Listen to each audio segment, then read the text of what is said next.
Everyone in the small-town dealership laughed when Daniel Carter walked in with his 2 children beside him, asking about the oldest, cheapest car on the lot, a dusty faded machine marked at just $100, but Daniel didn't lower his eyes, didn't argue, didn't show embarrassment, because pride was a luxury he could no longer afford after years of struggle, bills, and sleepless nights raising his children alone.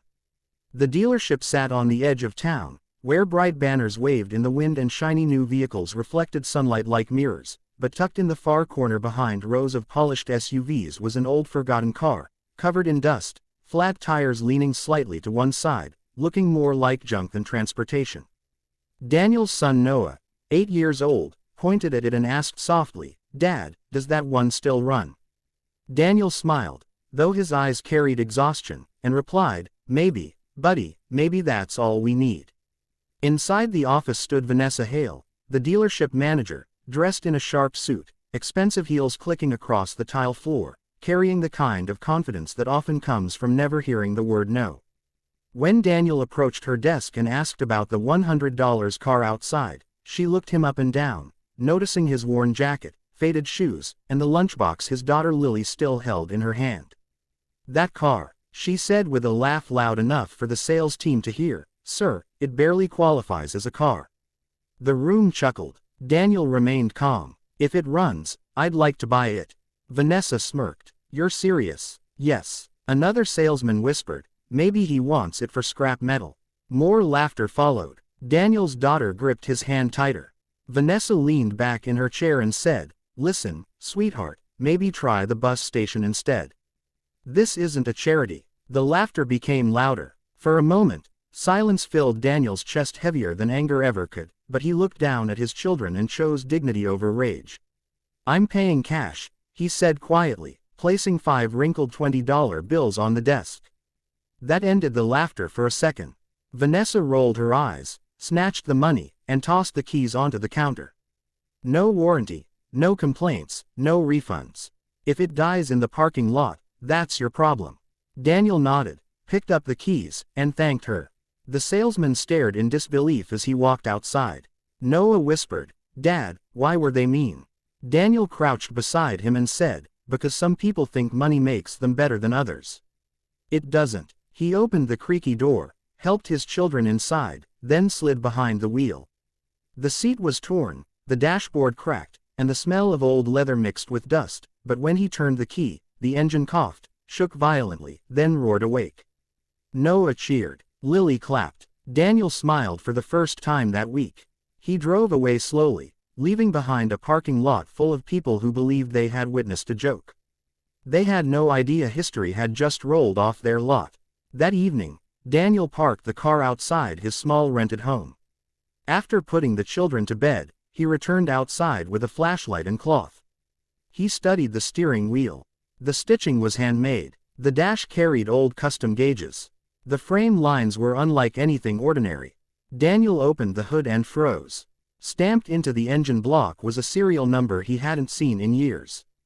Because before life became survival, before grief and hospital bills and 2 jobs, Daniel Carter had once been one of the youngest restoration mechanics in the state. He knew classic machines the way musicians know melody. And what sat before him was no junkyard wreck. It was a lost prototype. An ultra-rare 1960s Falcon GTR development model, rumored to have been built for one of the greatest racing icons in American motorsport history, then vanished after a test crash decades ago. Collectors had searched for it for years. Forums debated whether it ever existed. And Daniel had just bought it for $100. His hands trembled. The next morning, he skipped breakfast and called every expert contact he still had. Most numbers were dead. Some people had retired. One man answered, Marcus Vane, former race engineer, now historian. Daniel sent photos. 10 minutes later Marcus called back shouting, "Where did you find that?" "So it's real." "Real. Daniel, if those stamps match, you're sitting on one of the rarest race development cars ever built." Daniel leaned against the porch wall, speechless. Marcus continued, "Don't sell to anyone until I get there." By noon Marcus arrived, carrying tools, magnifiers, and documents. He inspected every inch. Then he stood up pale. "It's authentic." Daniel stared at him. Marcus whispered. This was built for Victor Hale. The name hit like thunder. Victor Hale was a world-famous racing legend, champion driver, motorsport billionaire, and living icon. He was also Vanessa Hale's estranged grandfather. Marcus continued. He thought this car was destroyed 50 years ago. News travels strangely fast in collector circles. By evening, photos had spread online. Messages flooded Daniel's phone. Offers started at $50,000. Then $100,000. Then $500,000. Daniel ignored them all. He needed time. He needed to think. He needed groceries. Yet for the first time in years, Hope sat beside him at dinner. Noah asked, "Dad, are we rich?" Daniel laughed softly. "Not yet." Lily smiled. "Can we keep the car?" "Maybe." 5 days later, the town dealership prepared for a major promotional event. Balloons lined the lot. Cameras were set, because a special guest was arriving. Victor Hale himself. Vanessa wore her finest suit, excited to impress the grandfather she rarely saw and hoping his appearance would bring attention, prestige, and maybe future inheritance. Black SUVs entered the lot. Security stepped out. Then Victor Hale emerged, silver-haired, upright, sharp-eyed even in old age. Crowds cheered. Vanessa rushed forward. "Grandfather, welcome." He barely nodded. "I came for the car." She smiled proudly. "Of course, I have several premium models prepared for you." Victor's expression hardened. "No, the Falcon." Her smile vanished. "The old wreck. The car your staff sold 5 days ago." Vanessa stammered. "That scrap heap." Victor turned slowly toward her. "Do you know what you sold?" She said nothing. Victor's voice lowered. "That machine was built with my best friend, who died before we raced it.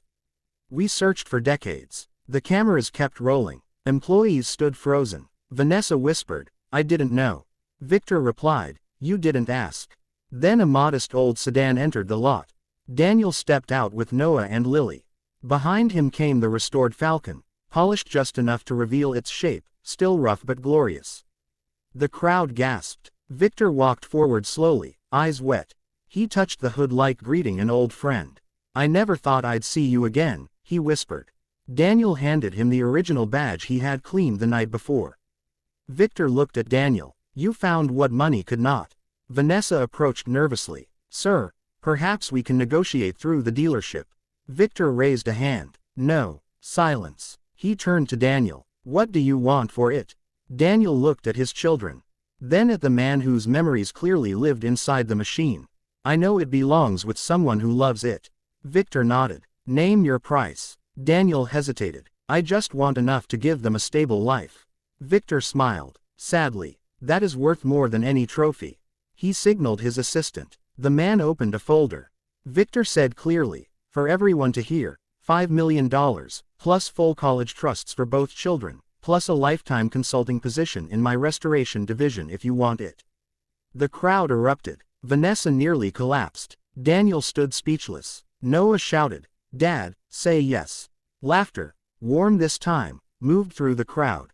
Daniel shook Victor's hand. "Yes." Reporters surged forward. Cameras flashed. Victor then turned toward Vanessa. "As for you," he said, "humiliating a father in front of his children tells me everything I need to know about your leadership." She tried to speak. He continued, "You're removed from all Hale business interests effective immediately." Her face drained of color. The same employees who once laughed now looked away. Daniel signed the documents later that afternoon. Funds transferred. Trusts established. Real, life-changing security arrived not through luck alone, but through knowledge, patience, and dignity. Weeks later, Daniel bought a modest home with a yard. Noah got a bicycle. Lily got the art desk she always wanted. Daniel accepted the consulting role part-time, spending afternoons around engines again, the craft he once loved. Victor often invited the family to private track events. He became something like family.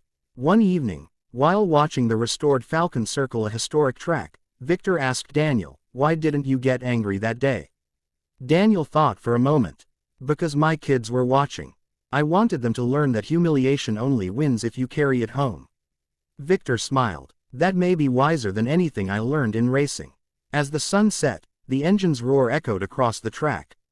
Not as noise, as justice. And somewhere back in that small town, People still told the story of the single dad mocked for buying a $100 car, only to watch it become worth $5 million 5 days later. But those who understood the truth told it differently. They said a poor man walked into a dealership carrying only $100. He walked out carrying dignity. And that turned out to be priceless.